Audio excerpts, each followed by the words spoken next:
15년 된 차에 블랙박스 하나 달아드렸을 뿐인데 며느리는 시어머니를 의심한 나쁜 사람이 되어버렸습니다.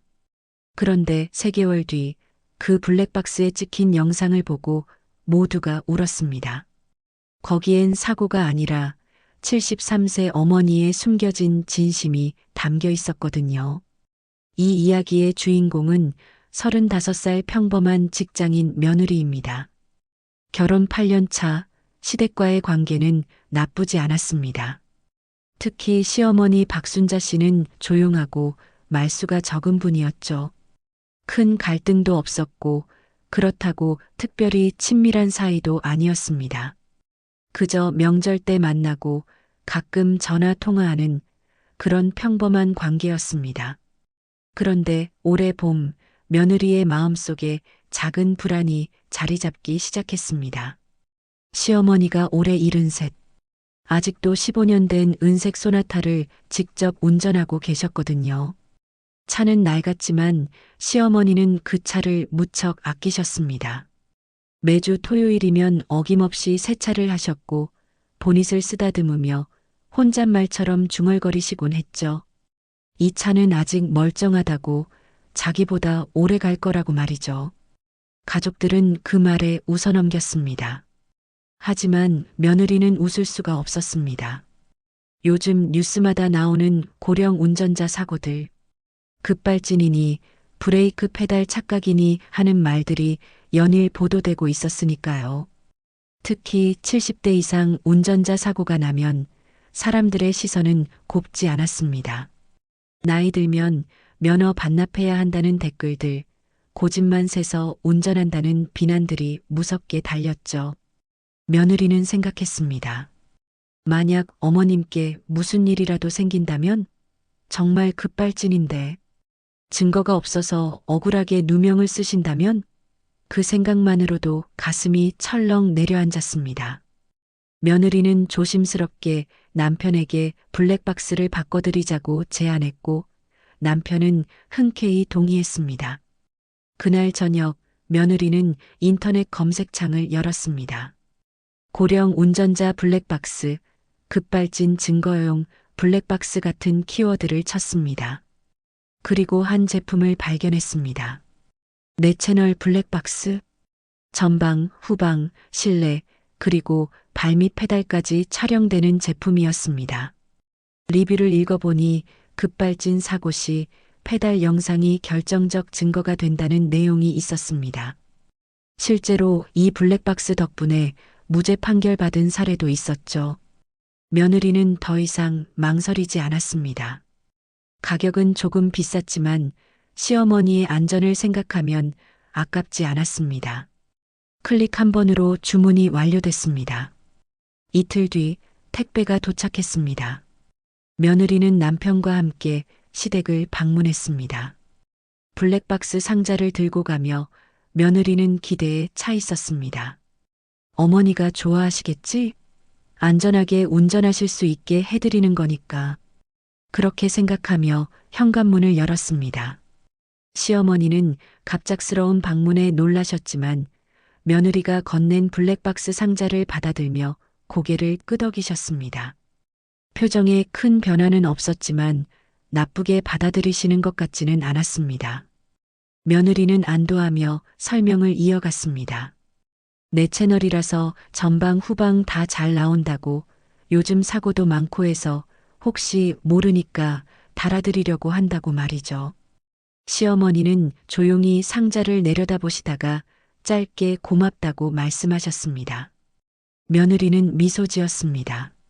잘했구나. 어머니한테 도움이 되겠지. 다음 날 남편이 정비소에 가서 블랙박스를 설치했습니다. 전문가가 꼼꼼하게 4개의 카메라를 달았습니다. 전방, 후방, 실내, 그리고 운전석 발밑 페달까지. 설치가 끝나고 시어머니에게 간단한 사용법을 알려드렸습니다. 시어머니는 고개만 끄덕이셨습니다. 며느리는 뿌듯했습니다. 좋은 일을 한 것 같았으니까요. 그런데 그날 밤이었습니다. 남편이 조심스럽게 입을 열었습니다. 내 채널이면 페달까지 찍히는 거 아니냐고, 그게 엄마 입장에서는 좀 그럴 수도 있지 않겠냐고 말이죠. 며느리는 당황했습니다. 오히려 더 좋은 거 아니냐고, 급발진 같은 거 증명할 수 있잖냐고 대답했습니다. 하지만 남편의 표정은 점점 더 굳어졌습니다. 남편은 한참을 망설이다가 말했습니다. 페달까지 찍힌다는 건 엄마가 실수하는 것까지 다 기록된다는 거라고. 며느리가 엄마를 믿지 못하는 것처럼 보일 수도 있다고 말이죠. 며느리는 순간 숨이 멎는 것 같았습니다. 그런 의도가 전혀 아니었는데, 그저 시어머니를 보호하고 싶었을 뿐인데, 며느리는 황급히 설명했습니다. 정말 급발진 같은 사고가 나면 증거가 필요하잖냐고, 어머니를 지켜드리려고 한 거지 의심해서가 아니라고 말이죠. 남편도 그걸 안다고 했습니다. 하지만 엄마는 그렇게 안 받아들이실 수도 있다고 했죠. 며느리가 갑자기 페달 촬영되는 블랙박스를 달아줬다? 엄마 입장에선 기분이 좋을 리가 없다고. 당신이 실수할까봐 감시하려고 카메라 달았다는 메시지로 받아들여질 수도 있다고 말이죠. 며느리는 말문이 막혔습니다. 그제야 깨달았습니다. 자신의 선의가 어쩌면 시어머니에게는 불신으로 전해질 수도 있다는 걸. 며느리는 그날 밤 잠을 이루지 못했습니다. 핸드폰을 들고 블랙박스 제품 페이지를 다시 들어갔습니다. 리뷰란에는 여전히 급발진 증거용으로 최고라는 댓글들, 부모님 차에 달아드렸다는 후기들이 가득했습니다. 하지만 이제는 그 댓글들이 다르게 보였습니다. 과연 저 사람들의 부모님은 기뻐하셨을까? 아니면 속으로 서운해하셨을까? 며느리는 천장만 바라보며 밤을 지새웠습니다. 그리고 며칠 뒤 상황은 며느리가 두려워하던 방향으로 흘러가기 시작했습니다. 며느리는 며칠 동안 시어머니에게 연락하지 못했습니다. 평소라면 일주일에 한 번쯤 안부 전화를 드렸지만 이번엔 달랐습니다. 전화기를 들었다가도 다시 내려놓기를 반복했죠. 무슨 말을 해야 할지 알 수 없었습니다. 블랙박스 이야기를 꺼내야 할까? 아니면 그냥 모른 척 지나가야 할까? 고민은 깊어만 갔습니다. 그러던 어느 날 저녁이었습니다. 남편의 휴대폰이 울렸습니다. 시어머니였죠. 남편은 거실로 나가 통화를 했습니다. 며느리는 주방에서 설거지를 하면서도 귀를 쫑긋 세웠습니다. 남편의 목소리가 들렸습니다. 응, 그래 엄마. 알았어. 조심해. 짧은 통화였습니다. 남편이 주방으로 돌아왔습니다. 며느리는 슬쩍 물었습니다. 어머니 전화였냐고. 남편은 고개를 끄덕이며 대답했습니다. 별일 없으시다고, 그냥 안부 전화였다고 말이죠. 하지만 남편의 표정이 이상했습니다. 뭔가 더 할 말이 있는 것 같았지만 입을 다물었습니다. 며느리는 물었습니다. 블랙박스 이야기는 안 나왔냐고. 남편은 잠시 침묵하다가 고개를 저었습니다. 아무 말씀 안 하셨다고. 그 말에 며느리의 가슴이 더 무거워졌습니다. 오히려 아무 말씀이 없다는 게 더 불안했습니다. 화를 내시거나 섭섭하다고 말씀하시는 게 차라리 나았을 것 같았죠. 일주일이 지났습니다. 시어머니에게서는 아무런 연락이 없었습니다. 평소에는 가끔 문자라도 보내시곤 했는데 이번엔 완전히 조용했습니다. 며느리는 초조해졌습니다. 혹시 정말 기분이 상하신 걸까? 블랙박스 때문에 마음에 상처를 받으신 걸까? 생각은 꼬리에 꼬리를 물고 이어졌습니다. 그러던 어느 날 오후 며느리는 결심했습니다. 직접 전화를 드리기로 말이죠. 더 이상 이렇게 불안한 채로 있을 수는 없었습니다. 손이 떨렸지만 며느리는 시어머니의 번호를 눌렀습니다. 신호음이 3번 울렸습니다. 그리고 시어머니가 전화를 받으셨습니다. 목소리는 평소와 같았습니다. 조용하고 차분했죠. 며느리는 떨리는 목소리로 안부를 여쭤봤습니다.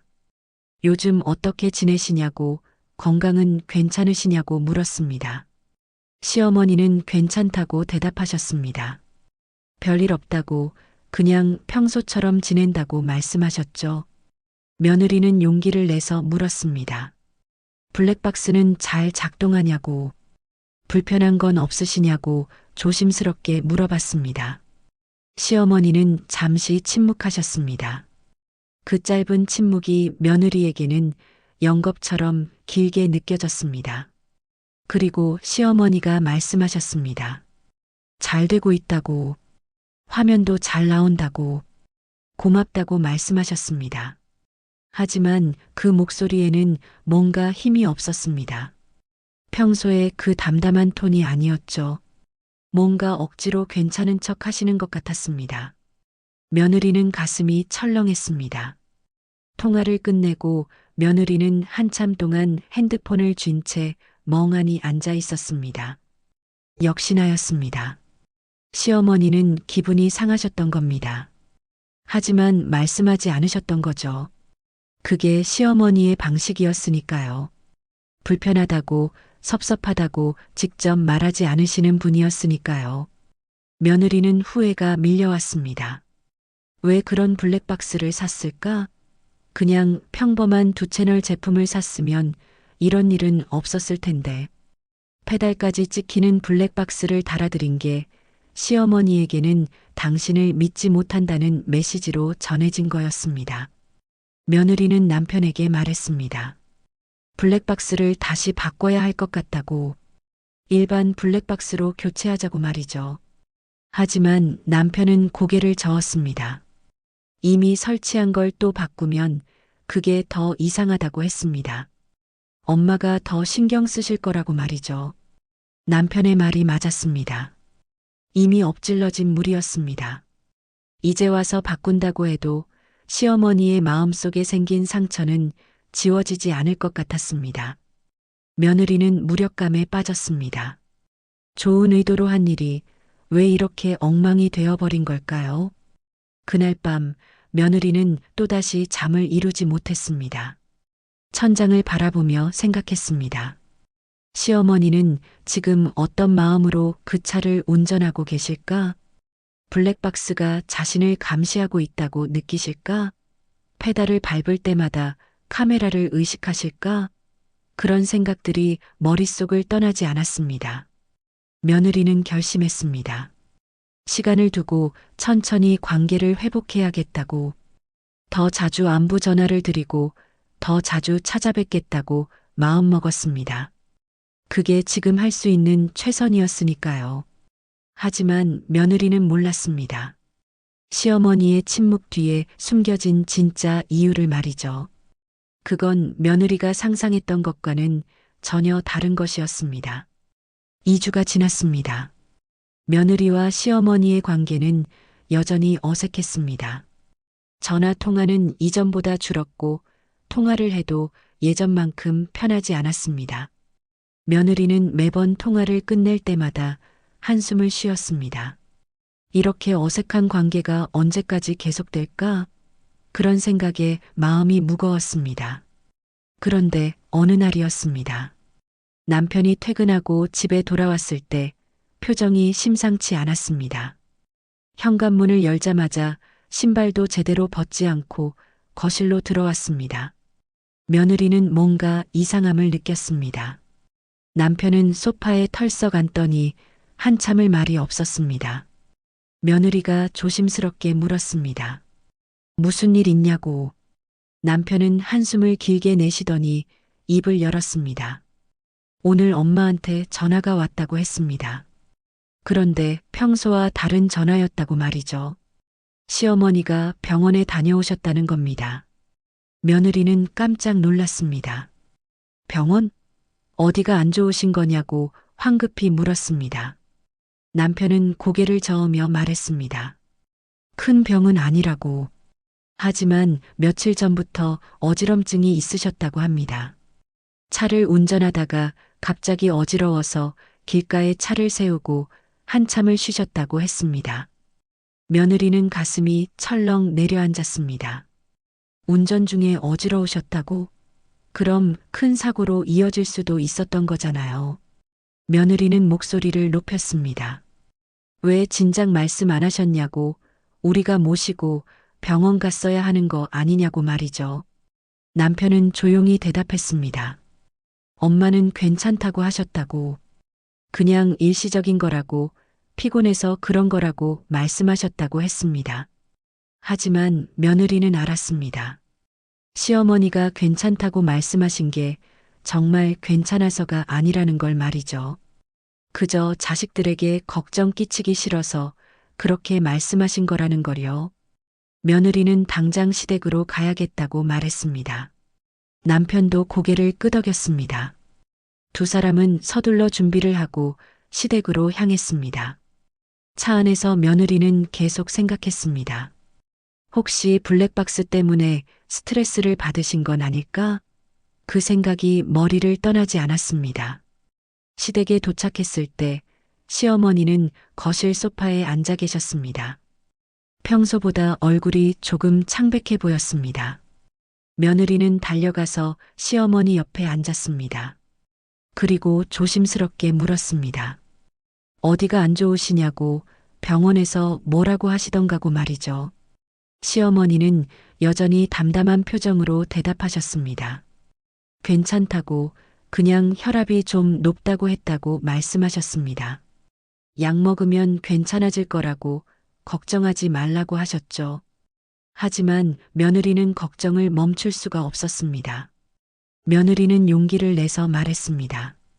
당분간 운전은 좀 쉬시는 게 어떻겠냐고. 필요한 데가 있으면 자기들이 모시고 가겠다고 말이죠.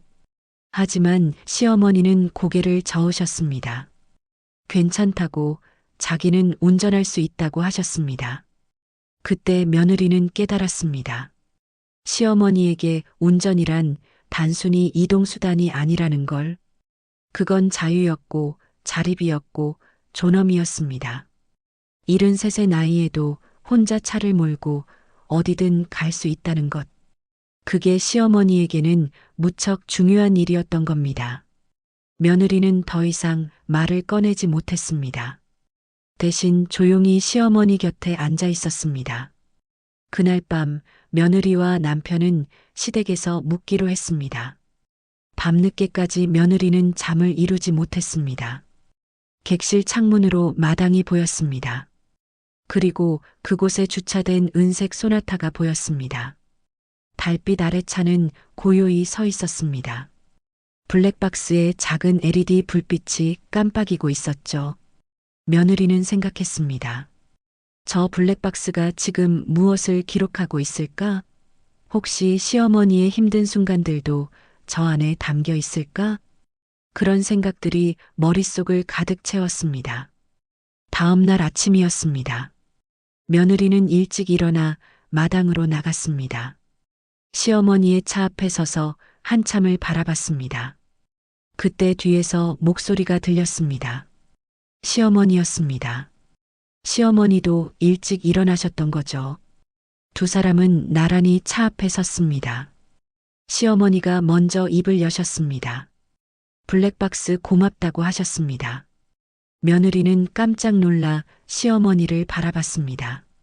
시어머니는 계속 말씀하셨습니다. 처음엔 좀 당황스러웠다고, 페달까지 찍힌다는 게 부담스러웠다고 솔직하게 말씀하셨습니다. 하지만 며칠 운전해 보니 마음이 바뀌었다고 하셨습니다. 오히려 안심이 된다고. 혹시 모를 사고가 나도 증거가 있으니까. 억울한 일을 당하지 않을 수 있으니까. 그래서 이제는 편하게 운전하고 계신다고 말씀하셨습니다. 며느리는 눈물이 핑 돌았습니다. 시어머니는 며느리의 진심을 알고 계셨던 겁니다.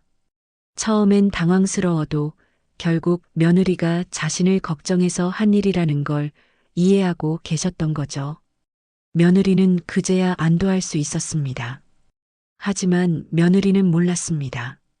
그 블랙박스가 곧 엄청난 진실을 드러낼 거라는 걸. 시어머니가 숨기고 계셨던 아무도 몰랐던 비밀을 기록하게 될 거라는 걸 말이죠. 한 달이 지났습니다. 시어머니와 며느리의 관계는 이전보다 훨씬 좋아졌습니다. 아침 대화를 나눈 뒤로 두 사람은 더 자주 전화 통화를 했습니다. 시어머니는 블랙박스가 정말 유용하다고 말씀하셨습니다. 화질도 좋고 운전할 때 마음이 편하다고 하셨죠. 며느리는 안도했습니다. 이제 모든 게 잘 풀린 것 같았으니까요. 그런데 어느 토요일 오후였습니다. 남편의 휴대폰으로 시어머니에게서 전화가 왔습니다. 남편이 전화를 받았는데 목소리가 점점 진지해졌습니다. 며느리는 무슨 일인가 싶어 남편을 바라봤습니다. 남편은 통화를 끝내고 며느리에게 말했습니다. 엄마 집에 가봐야 할 것 같다고 말이죠. 무슨 일이냐고 묻자 남편은 잠시 망설이다가 대답했습니다. 엄마가 블랙박스 영상을 확인해 보라고 하셨다고. 며칠 전에 찍힌 영상인데 꼭 봐야 할 것 같다고 하셨다는 겁니다. 며느리는 불안한 마음이 들었습니다. 혹시 사고라도 나신 건 아닐까? 아니면 누가 시어머니 차에 접촉사고를 낸 건 아닐까? 두 사람은 서둘러 시댁으로 향했습니다. 차 안에서 며느리는 계속 걱정했습니다. 남편도 말이 없었습니다. 평소 같으면 30분 거리였지만 그날은 시간이 더 오래 걸리는 것 같았습니다. 시댁에 도착하자 시어머니는 이미 거실에서 기다리고 계셨습니다. 시어머니의 표정은 평소와 달랐습니다. 뭔가 결심한 듯한 진지한 표이었습니다. 시어머니는 노트북을 준비해 두셨더군요. 블랙박스 영상을 컴퓨터로 옮겨 놓으신 거였습니다. 시어머니가 말씀하셨습니다. 일주일 전 영상이라고. 자기가 병원 다녀오는 길이었다고 하셨습니다. 며느리와 남편은 소파에 나란히 앉았습니다. 시어머니가 마우스를 클릭하셨습니다. 영상이 재생되기 시작했습니다. 화면에는 익숙한 동네 풍경이 나왔습니다. 시어머니가 사시는 동네의 2층 도로였습니다. 날씨는 맑았고 차들이 천천히 흘러갔습니다. 시어머니의 차도 다른 차들을 따라 주행하고 있었습니다. 별다른 이상은 보이지 않았습니다. 그런데 갑자기였습니다. 앞차가 급정거를 했습니다. 시어머니도 급하게 브레이크를 밟으셨습니다. 차가 멈췄습니다. 아슬아슬하게 추돌을 피한 순간이었죠. 며느리는 가슴이 철렁했습니다. 하지만 영상은 여기서 끝이 아니었습니다. 실내 카메라가 보여주는 화면에서 시어머니의 얼굴이 보였습니다. 급정거를 한 직후였습니다. 시어머니는 눈을 감으셨습니다. 그리고 핸들에 이마를 기댔습니다. 숨을 크게 들이쉬고 계셨습니다. 몇 초가 지났을까요? 시어머니는 천천히 고개를 들었습니다. 그리고 백미러를 보셨습니다. 뒤에 차들이 기다리고 있었습니다. 시어머니는 다시 출발하셨습니다. 하지만 핸들을 잡은 손이 떨리고 있었습니다. 며느리는 그걸 놓치지 않았습니다. 화면 속 시어머니의 손은 분명히 떨리고 있었던 겁니다. 그리고 페달 카메라였습니다. 시어머니의 발이 브레이크 페달과 엑셀 페달 사이를 오갔습니다. 정확하게 페달을 밟고 계셨습니다. 하지만 그 움직임이 평소보다 조금 느렸습니다. 조금 더 조심스러웠습니다. 영상은 계속됐습니다. 시어머니는 몇 분 더 운전하시다가 길가 편의점 주차장에 차를 세우셨습니다. 그리고 한참 동안 움직이지 않으셨습니다. 핸들을 잡은 채로 가만히 앉아 계셨습니다. 5분, 10분이 지났습니다. 시어머니는 그 시간 동안 혼자 무언가를 생각하고 계셨던 것 같았습니다. 영상이 끝났습니다. 거실은 조용했습니다. 며느리는 말문이 막혔습니다. 남편도 아무 말이 없었습니다. 시어머니가 먼저 입을 여셨습니다. 시어머니는 담담하게 말씀하셨습니다. 그날 정말 무섭더라고. 앞차가 갑자기 서는 바람에 브레이크를 밟았는데 순간 머릿속이 하얘졌다고 하셨습니다. 내가 브레이크를 제대로 밟은 건지 혹시 다른 페달을 밟은 건 아닌지 그 짧은 순간에도 그런 생각이 스쳐 지나갔다고 말씀하셨습니다. 그래서 집에 와서 블랙박스 영상을 확인해 보셨다고 합니다. 페달 영상을 보셨다고 자기가 정확하게 브레이크를 밟았다는 걸 확인하셨다고 하셨습니다. 그 순간 시어머니는 안도하셨다고 했습니다. 자기가 아직 괜찮다는 걸, 제대로 운전할 수 있다는 걸 확인할 수 있어서 다행이었다고 말씀하셨습니다. 하지만 동시에 깨달으셨다고 합니다. 자기가 생각했던 것보다 운전이 더 두렵더라고. 예전 같으면 이런 상황이 별것 아니었을 텐데 이제는 작은 일에도 긴장하게 되더라고 하셨습니다. 나이가 드니까 반응 속도도 느려지고 자신감도 예전 같지 않더라고 말씀하셨죠. 시어머니는 며느리를 바라보며 말씀하셨습니다. 이 블랙박스를 달아줘서 고맙다고. 처음엔 감시받는 것 같아 불편했지만 이제는 다르다고 하셨습니다. 이게 있어서 자기가 제대로 하고 있는지 확인할 수 있다고. 혹시 실수를 해도 증거가 남으니까 억울한 일을 당하지 않을 거라고. 그래서 오히려 더 안심이 된다고 말씀하셨습니다. 며느리는 눈물이 났습니다. 시어머니가 혼자 그런 두려움을 안고 계셨다는 게 가슴이 아팠습니다. 73세의 나이로 여전히 운전대를 잡고 계시지만 그 안에는 두려움도 함께 있었던 겁니다. 며느리가 걱정했던 것처럼 시어머니 본인도 자신을 걱정하고 계셨던 거였습니다. 남편도 말이 없었습니다. 그저 어머니의 손을 꽉 잡았습니다. 시어머니는 빙그레 웃으며 말씀하셨습니다. 괜찮다고, 이제 알았으니까 더 조심하면 된다고 하셨습니다. 그리고 덧붙이셨습니다. 이 블랙박스는 정말 잘 샀다고. 며느리 덕분이라고 말이죠. 그날 밤 며느리는 복잡한 감정에 휩싸였습니다. 블랙박스가 기록한 건 단순한 도로 상황이 아니었습니다. 그건 시어머니의 두려움이었고 용기였고 나이 들어가는 과정이었습니다. 그리고 그 모든 것을 혼자 견디고 계시는 한 어른의 모습이었습니다. 블랙박스 영상을 본 이후 며느리는 시어머니를 다른 시선으로 보게 됐습니다. 전화할 때마다 혹시 오늘은 운전하셨는지, 어디 불편한 데는 없으신지 더 조심스럽게 여쭤봤습니다. 시어머니는 여전히 괜찮다고 하셨지만 며느리는 알았습니다. 시어머니가 얼마나 조심하며 운전하고 계신지를 말이죠. 그러던 어느 날이었습니다. 며느리는 우연히 시어머니의 차량 주행 기록을 보게 됐습니다. 블랙박스 앱에 연결해 두었던 터라 휴대폰으로도 주행 정보를 확인할 수 있었거든요. 며느리는 별 생각 없이 앱을 열었습니다. 그런데 이상한 패턴을 발견했습니다.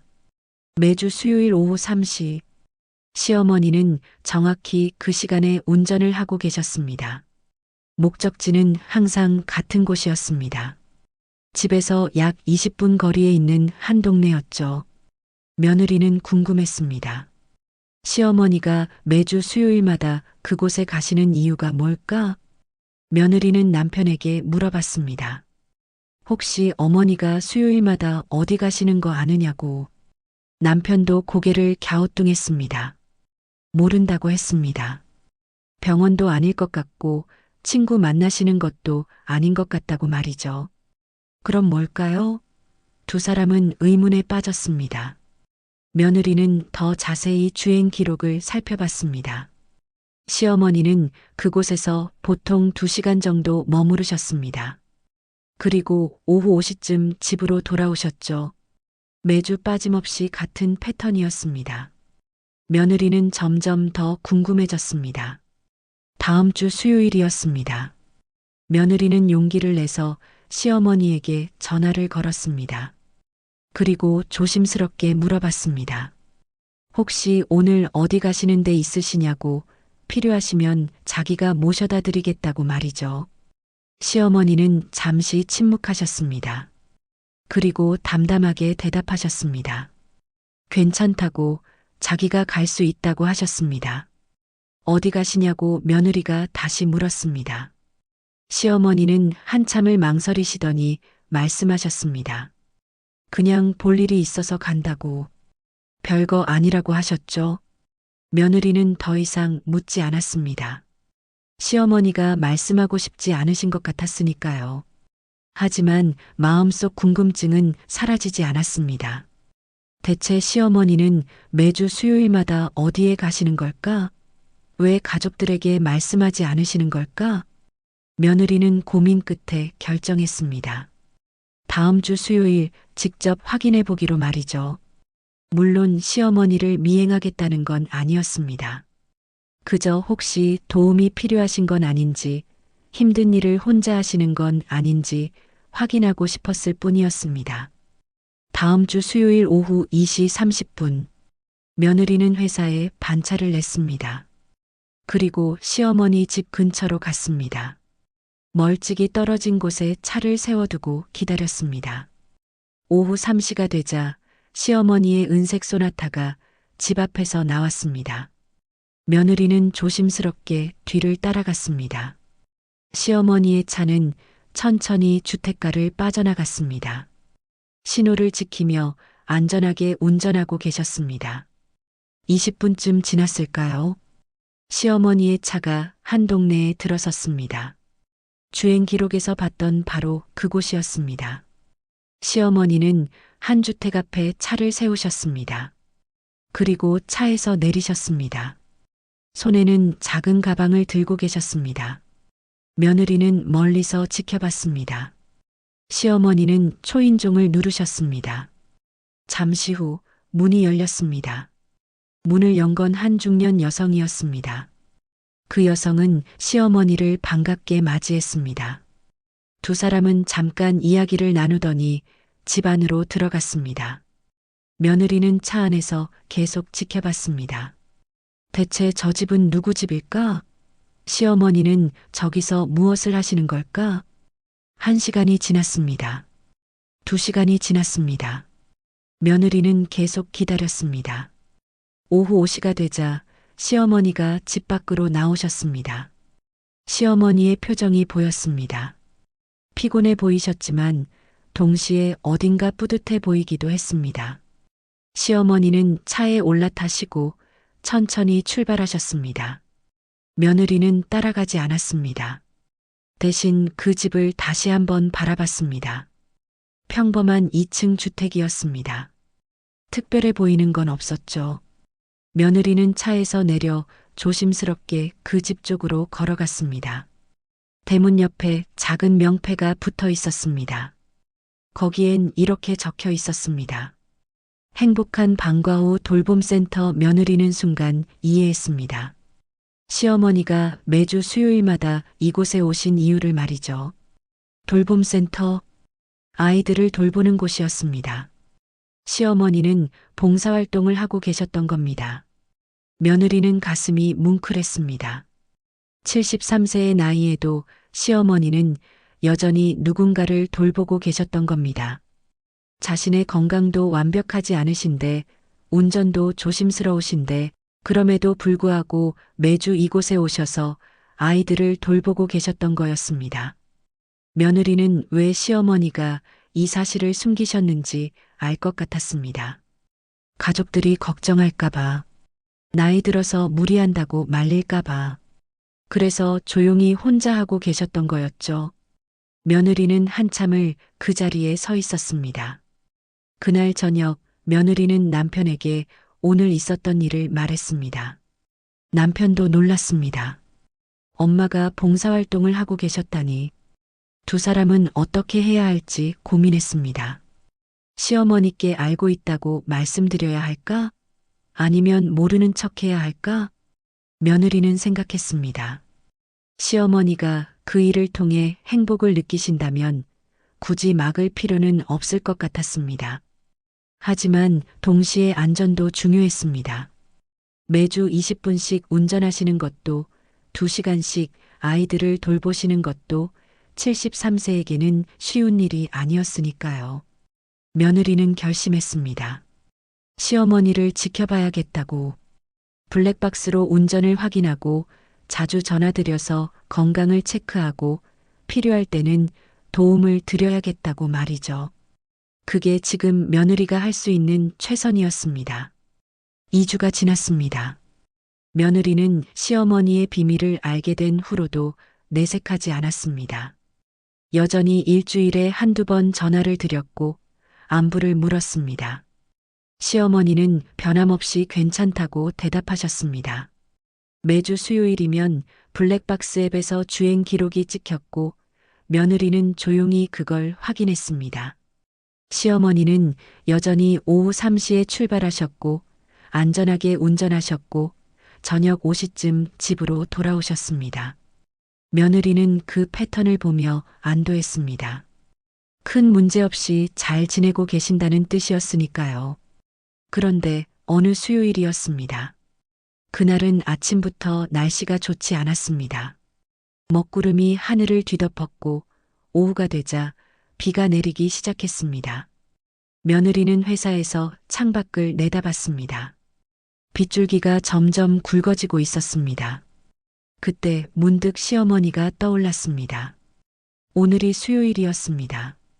시어머니는 비가 와도 돌봄센터에 가실까? 며느리는 불안해졌습니다. 비 오는 날 운전은 평소보다 더 위험했으니까요. 특히 시력이 좋지 않은 고령 운전자에게는 더욱 그랬습니다. 며느리는 시어머니에게 전화를 걸었습니다. 시어머니가 전화를 받으셨습니다. 며느리는 조심스럽게 물었습니다. 오늘 날씨가 안 좋은데 괜찮으시냐고, 어디 나가실 일 있으시냐고 말이죠. 시어머니는 잠시 침묵하시더니 괜찮다고 대답하셨습니다. 집에 있을 거라고 하셨습니다. 며느리는 안도했습니다. 다행이다. 오늘은 쉬시는구나. 하지만 오후 3시가 되자 며느리의 휴대폰에 알림이 왔습니다. 블랙박스 앱에서 보낸 알림이었습니다. 차량 시동이 걸렸다는 메시지였죠. 며느리는 깜짝 놀랐습니다. 시어머니가 출발하신 거였습니다. 며느리는 황급히 앱을 열었습니다. 실시간 주행 화면이 보였습니다. 시어머니의 차는 이미 집을 떠나 도로를 주행하고 있었습니다. 빗속을 뚫고 가고 계셨던 겁니다. 며느리는 가슴이 조여왔습니다. 왜 나가신 거지? 집에 계신다고 하지 않으셨나? 며느리는 블랙박스 영상을 확인했습니다. 전방 카메라가 보여주는 화면은 걱정스러웠습니다. 와이퍼가 쉴 새 없이 움직이고 있었습니다. 빗줄기가 정말 세게 내리고 있었던 거죠. 앞 유리창이 빗물로 흐릿했습니다. 시야가 좋지 않았습니다. 실내 카메라를 확인했습니다. 시어머니의 얼굴이 보였습니다. 평소보다 더 긴장한 표정이었습니다. 눈을 크게 뜨고 앞을 주시하고 계셨습니다. 핸들을 잡은 손에 힘이 잔뜩 들어가 있었습니다. 며느리는 보고만 있을 수가 없었습니다. 며느리는 상사에게 급한 일이 생겼다고 말하고 회사를 나왔습니다. 차를 몰고 시어머니가 가시는 방향으로 향했습니다. 돌봄센터까지 가는 길을 알고 있었으니까요. 며느리는 빗속을 달렸습니다. 와이퍼를 최대로 틀었지만 시야는 여전히 흐릿했습니다. 10분쯤 지났을까요? 며느리는 앞에서 시어머니의 은색 소나타를 발견했습니다. 시어머니의 차는 천천히 주행하고 있었습니다. 다른 차들보다 훨씬 느린 속도였죠. 며느리는 뒤에서 지켜봤습니다. 시어머니는 정말 조심스럽게 운전하고 계셨습니다. 신호등에 멈춰섰습니다. 며느리는 시어머니 차 바로 뒤에 섰습니다. 블랙박스 앱으로 실내 카메라를 확인했습니다. 시어머니는 한숨을 크게 내쉬고 계셨습니다. 피곤해 보이셨습니다. 긴장한 표정이 역력했습니다. 며느리는 가슴이 아팠습니다. 신호가 바뀌었습니다. 시어머니의 차가 다시 출발했습니다. 며느리도 따라갔습니다. 5분쯤 더 가자 시어머니의 차가 돌봄센터 앞에 도착했습니다. 시어머니는 차를 세우고 잠시 그대로 앉아 계셨습니다. 핸들에서 손을 떼고 눈을 감으셨습니다. 힘든 주행이었던 게 분명했습니다. 며느리도 근처에 차를 세웠습니다. 멀리서 지켜봤습니다. 시어머니는 몇 분 후 차에서 내리셨습니다. 우산을 펼치시고 가방을 챙기셨습니다. 그리고 돌봄센터 현관으로 걸어가셨습니다. 걸음이 평소보다 느렸습니다. 피곤하신 게 눈에 보였습니다. 그런데도 시어머니는 센터 문을 열고 들어가셨습니다. 며느리는 차 안에서 한참을 생각했습니다. 왜 시어머니는 이렇게까지 하시는 걸까? 비 오는 날 힘들게 운전해서 오시면서까지 왜 이 봉사활동을 포기하지 않으시는 걸까? 며느리는 차에서 내렸습니다. 우산을 쓰고 돌봄센터 창가로 다가갔습니다. 창문 너머로 안이 보였습니다. 시어머니가 계셨습니다. 아이들 6명이 시어머니 주위에 모여 있었습니다.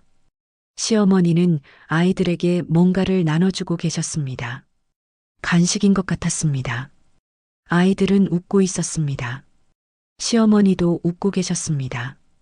조금 전까지 차 안에서 지친 표정이었던 시어머니가 지금은 밝게 웃고 계셨습니다.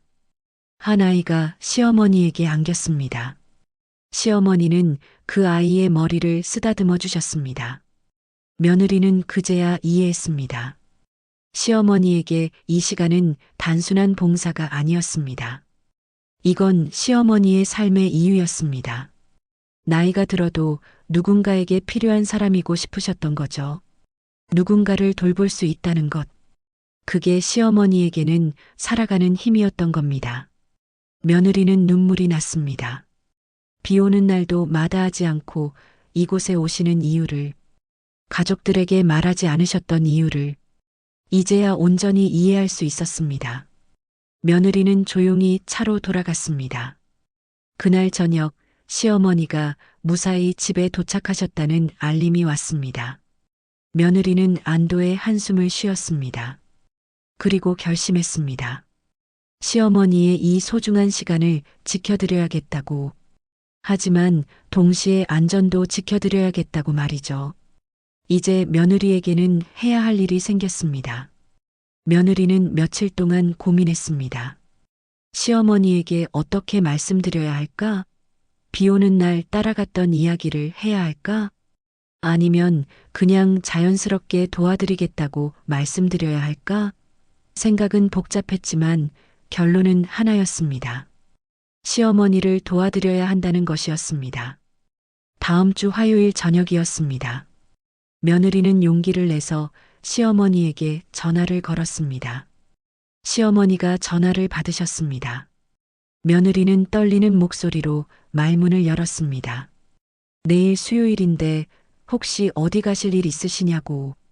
있으시면 자기가 모셔다 드리고 싶다고 말씀드렸습니다. 시어머니는 한참 침묵하셨습니다. 긴 침묵이었습니다. 며느리는 가슴이 조마조마했습니다. 혹시 화를 내실까? 아니면 거절하실까? 그런 걱정들이 머릿속을 스쳤습니다. 그런데 시어머니가 천천히 입을 여셨습니다. 시어머니는 물으셨습니다. 어떻게 알았냐고. 며느리는 솔직하게 대답했습니다. 블랙박스 주행 기록을 봤다고. 매주 수요일마다 같은 곳에 가시는 걸 알게 됐다고. 그래서 궁금해서 한번 따라가 봤다고 말씀드렸습니다. 돌봄센터에서 봉사하시는 것도 봤다고 했습니다. 시어머니는 한숨을 쉬셨습니다. 화나신 것 같지는 않았습니다. 오히려 안도하시는 것 같았습니다. 시어머니가 말씀하셨습니다. 사실 요즘 운전이 많이 힘들다고. 특히 비 오는 날은 정말 무섭다고 하셨습니다. 그래도 아이들이 기다리니까 갈 수밖에 없었다고 말씀하셨죠. 며느리는 말했습니다. 이제 자기가 모셔다 드리겠다고. 매주 수요일마다 시간을 낼 테니 걱정하지 말라고 했습니다. 시어머니는 또 침묵하셨습니다. 그리고 조심스럽게 물으셨습니다. 회사는 괜찮겠냐고, 매주 시간을 낸다는 게 부담되지 않겠냐고 말이죠. 며느리는 웃으며 대답했습니다. 괜찮다고. 수요일 오후는 일정을 조정할 수 있다고 했습니다. 그리고 솔직하게 말했습니다. 어머니가 혼자 힘들게 운전하시는 것보다 자기가 함께 가는 게 훨씬 마음 편하다고 말이죠. 시어머니는 한참 만에 고맙다고 말씀하셨습니다. 다음 날 수요일 오후 2시 30분, 며느리는 시댁에 도착했습니다. 시어머니는 이미 준비를 하고 계셨습니다. 손에는 평소처럼 가방을 들고 계셨죠. 두 사람은 며느리의 차에 올라탔습니다. 시어머니는 조수석에 앉으시며 말씀하셨습니다. 오랜만에 조수석에 앉아본다고, 편하다고 하셨습니다. 차를 출발하며 며느리는 물었습니다. 돌봄센터에서 어떤 일을 하시냐고. 시어머니는 천천히 이야기를 시작하셨습니다. 저소득층 아이들을 돌보는 곳이라고. 부모님들이 일하러 가시면 아이들이 혼자 있게 되니까 그 시간에 아이들을 돌봐주는 거라고 하셨습니다. 시어머니는 거기서 간식을 나눠주고 숙제를 봐주고 이야기를 들어주신다고 했습니다. 처음에는 그냥 한두 번 해보려고 시작했는데 아이들이 좋아하는 걸 보니 계속하게 됐다고 하셨습니다. 벌써 1년이 넘었다고 말씀하셨죠. 며느리는 물었습니다. 왜 가족들에게 말씀 안 하셨냐고. 시어머니는 웃으시며 대답하셨습니다. 말하면 걱정할 것 같아서라고. 나이 들어서 무리한다고 말린 것 같아서라고 하셨습니다. 그리고 덧붙이셨습니다. 자기도 뭔가 할 수 있다는 걸 증명하고 싶었다고 말이죠. 며느리는 가슴이 뭉클했습니다. 시어머니는 단순히 봉사를 하신 게 아니었습니다. 나이가 들어도 여전히 필요한 사람이라는 걸, 누군가에게 도움이 되는 사람이라는 걸 확인하고 싶으셨던 거였습니다. 그게 시어머니에게는 삶의 의미였던 겁니다. 20분 후 돌봄센터에 도착했습니다. 시어머니는 차에서 내리시면서 물으셨습니다. 같이 들어가 볼래요? 며느리는 고개를 끄덕였습니다. 두 사람은 함께 센터 문을 열었습니다.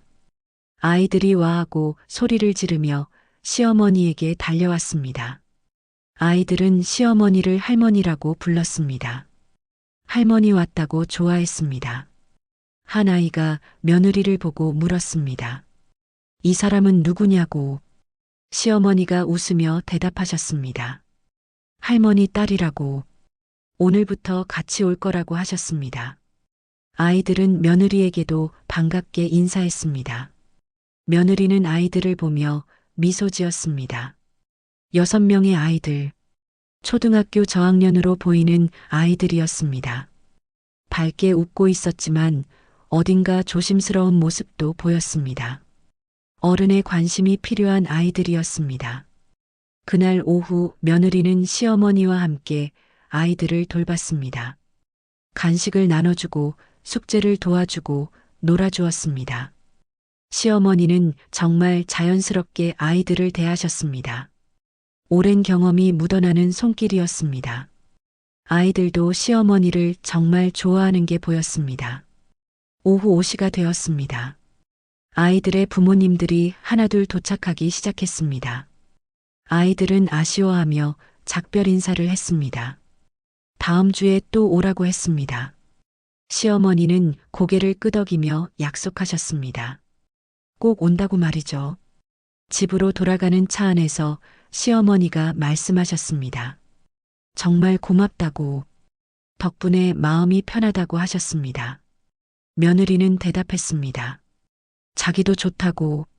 앞으로 계속 함께 가겠다고 말했습니다. 시어머니는 며느리의 손을 잡으셨습니다. 따뜻한 손이었습니다. 그날 저녁 며느리는 남편에게 오늘 있었던 일을 이야기했습니다. 남편도 기뻐했습니다. 엄마가 그런 일을 하고 계셨다니. 그리고 이제 아내가 함께 하게 됐다니. 남편은 말했습니다. 자기도 가끔 시간 나면 함께 가겠다고. 가족이 함께하면 더 좋을 것 같다고 말이죠. 며느리는 생각했습니다. 처음 블랙박스를 달아드릴 때만 해도 이렇게 될 줄 몰랐습니다. 단순히 안전을 위해 시작한 일이 시어머니의 삶을 이해하게 만들었고 함께하는 시간을 만들어줬습니다. 블랙박스는 단순히 도로를 기록한 게 아니었습니다. 한 사람의 삶과 사랑을 기록하고 있었던 겁니다. 3개월이 흘렀습니다. 매주 수요일 오후 며느리와 시어머니는 함께 돌봄센터로 향했습니다. 때로는 남편도 함께 했습니다. 시어머니는 더 이상 혼자 운전하지 않으셨습니다. 대신 조수석에 편하게 앉아 창밖을 바라보셨습니다. 표정이 평화로워 보였습니다. 어느 날이었습니다. 며느리는 문득 궁금해져서 블랙박스 영상을 다시 확인해 봤습니다. 몇 달 전 시어머니가 혼자 운전하시던 영상들이었습니다. 화면 속 시어머니는 긴장한 표로 핸들을 잡고 계셨습니다. 페달을 밟는 발도 조심스러웠습니다. 그리고 최근 영상을 봤습니다. 며느리가 운전하고 시어머니가 조수석에 앉아 계신 영상이었습니다. 시어머니는 창밖을 보며 미소 짓고 계셨습니다. 며느리와 이야기를 나누며 웃고 계셨습니다. 같은 사람이지만 표정이 완전히 달랐습니다. 며느리는 깨달았습니다. 블랙박스가 기록한 건 단순한 주행 영상이 아니었습니다. 그건 한 사람이 나이 들어가는 과정이었고 두려움이었고 동시에 포기하지 않는 용기였습니다. 그리고 가족이 함께하며 그 무게를 나누는 순간들이었습니다. 시어머니의 15년 된 은색 소나타는 여전히 마당에 서 있습니다. 이제 그 차는 매일 움직이지 않습니다. 하지만 블랙박스의 빨간 불은 여전히 깜빡입니다. 그 작은 불빛은 이제 며느리에게 다른 의미로 다가옵니다. 그건 감시가 아니었습니다. 의심도 아니었습니다. 그건 사랑이었습니다. 서로를 걱정하고 이해하고 함께하려는 마음이었습니다. 블랙박스는 그 모든 순간을 기록하고 있었던 겁니다. 지난 주말 시어머니가 말씀하셨습니다. 이제 운전은 그만두려고 한다고. 면허를 반납할 생각이라고 하셨습니다. 며느리는 놀라서 물었습니다. 괜찮으시냐고. 시어머니는 웃으며 대답하셨습니다. 괜찮다고. 이제는 혼자가 아니라고 하셨습니다. 며느리가 있고 아들이 있고 함께 갈 사람들이 있으니까 더 이상 혼자 핸들을 잡지 않아도 된다고. 그게 오히려 편하다고 말씀하셨습니다. 며느리는 시어머니를 껴안았습니다. 두 사람은 한참을 그렇게 있었습니다. 창밖으로 마당에 은색 소나타가 보였습니다. 햇살 아래 조용히 서 있는 차. 그 위에 달린 블랙박스의 작은 렌즈가 햇빛을 반사하며 반짝였습니다. 블랙박스가 기록한 건 사고가 아니었습니다. 급발진도 아니었습니다. 그건 73세 어머니가 살아온 길이었고 며느리가 이해하게 된 마음이었고 가족이 함께 걸어가기로 한 새로운 시작이었습니다. 페달 위에 있던 건 발이 아니었습니다. 그건 사랑이었습니다. 서로를 향한 끝까지 포기하지 않는 그런 사랑이었습니다. 지금까지 이야기를 들어주셔서 정말 감사합니다. 여러분의 작은 관심과 응원이 제겐 큰 힘이 됩니다. 구독과 좋아요, 그리고 따뜻한 댓글은 더 많은 이야기로 보답할 수 있는 원동력이 됩니다. 다음 이야기에서 다시 찾아뵙겠습니다. 감사합니다.